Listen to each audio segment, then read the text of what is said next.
The Middle East was not shaped by religion, or culture, or ancient rivalries. It was shaped by debt, contracts, and men who never set foot there.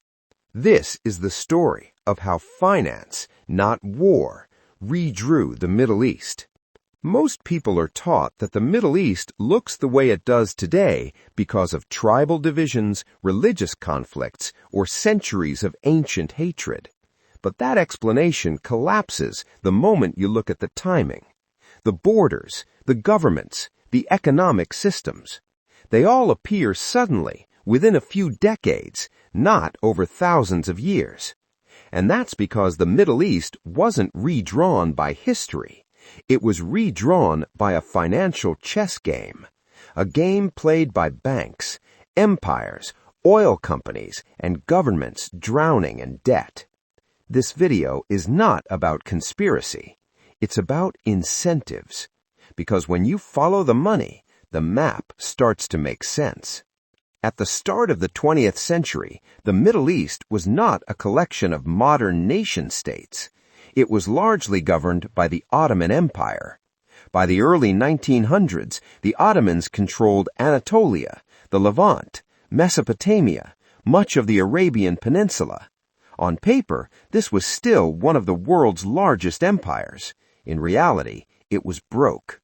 By the late 1800s, the Ottoman Empire had accumulated enormous foreign debt, not from war alone, but from railways, ports, military modernization, and administrative reforms. Almost all of this debt was owed to British banks, French banks, and European creditors. By 1881, the empire effectively lost control of its own finances. A foreign institution called the Ottoman Public Debt Administration was created. It did not answer to Istanbul. It answered to creditors in London, Paris, Vienna.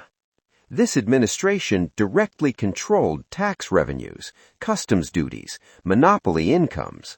The Ottoman state still existed, but financially it was already occupied. When World War I begins, the Ottomans side with Germany. This is often portrayed as ideological or strategic. In reality, it was financial desperation. Germany promised loans, infrastructure, and protection from British creditors. But World War I doesn't just destroy armies, it destroys balance sheets. By 1918, the Ottoman Empire collapses. Britain and France are technically victorious, but both are financially exhausted. Britain's national debt explodes.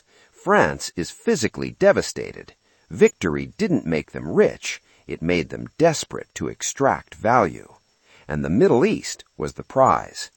After the war, Britain and France do something unprecedented. They don't annex territory outright. Instead, they invent a new concept, mandates. On paper, mandates were temporary guardianships. In reality, they were economic control without colonial responsibility, resource access without sovereignty, influence without accountability. Borders were drawn not to unite people, but to control oil fields, protect trade routes, manage debt repayment. Why the borders look so strange? Look closely at the map. Iraq combines three unrelated regions. Syria is fragmented. Lebanon is carved out artificially. Jordan is created almost from nothing. These weren't accidents. They were financial compromises. Each border balanced ethnic tensions to prevent unified resistance, resource locations, and imperial competition.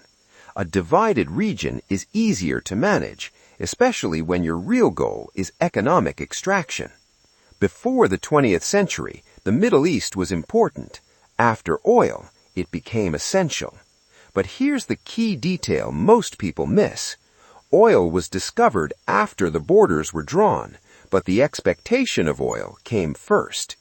British and French geological surveys already suspected massive reserves. That meant one thing. Whoever controlled the political structure would control future wealth. So the game wasn't just about territory. It was about contracts. Instead of ruling directly, foreign powers secured exclusive extraction rights, long-term concessions, fixed royalty rates. These contracts locked in favorable terms for decades, limited local control, and guaranteed foreign profits. Even independent states were trapped. They owned the land, but not the revenue. By the 1930s and 1940s, something changes. Direct colonial rule becomes politically toxic, but economic control? That's invisible. New Middle Eastern states are granted independence, but inherit debt, weak institutions, foreign-controlled resources. They need loans, security guarantees, development funding, which only come from the same powers that designed the system. This is not accidental.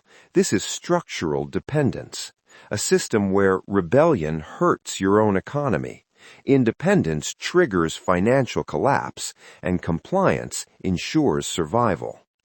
World War II finishes what World War I started. Britain emerges victorious again and bankrupt again. This time, the United States steps in, not with colonies, but with the dollar, global institutions, financial architecture. The Middle East is no longer a British-French game. It becomes a global financial system. Oil is priced in dollars. Security is outsourced. Debt becomes permanent. The chessboard expands, but the rules remain the same. People ask, why is the Middle East always unstable? Because instability is not a failure of the system, it is a feature. A permanently tense region can't unite economically, can't challenge contract terms, can't renegotiate power. Wars destroy states, but they protect structures. And the structure, the financial architecture, survives every regime change. Today, Middle Eastern countries have flags, anthems, parliaments, but many still lack monetary independence, resource pricing power, financial autonomy. This isn't because of incompetence, it's because the board was set a century ago. And once a financial system is in place, it's harder to overthrow than an empire. The Middle East was not redrawn by chaos, it was redrawn by calculation, by people who understood money lasts longer than armies, contracts outlive governments, and debt is more powerful than force. Empires faded, but the financial chess game continues, and most people never even realize they're on the board. History remembers wars, but the world is shaped by ledgers.